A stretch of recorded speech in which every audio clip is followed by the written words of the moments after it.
এই সেদিন পর্যন্ত ভেবেছি সব ঠিক হয়ে যাবে।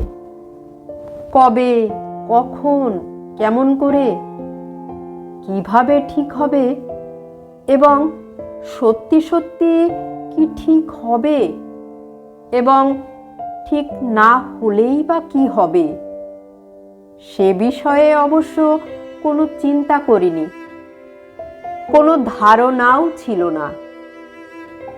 শুধু কোথায় কেমন একটা আলগা বিশ্বাস ছিল, মনে মনে ধরে রেখেছিলাম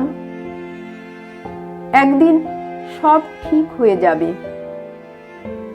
আমলকি গাছের ভেতর থেকে কোনো কোনো রাতে যেরকম ঝিরিঝিরি বাতাস ও বাতাসের শব্দ আসে, যেভাবে লেবু পাতা ছিঁড়ে হাতে ঘষলে এক হারিয়ে যাওয়া অরণ্যের গন্ধ ভেসে আসে, যেভাবে ঘুলঘুলির এলোমেলো বাসায় ডিমের ভেতর থেকে বেরিয়ে এসে চড়ুয়ে ছানারা তাদের মাকে চি চি করে ডাকে, যেভাবে ভুল ঠিকানার চিঠিও একদিন কোথাও না কোথাও কারো না কারো কাছে পৌঁছে যায়, যেভাবে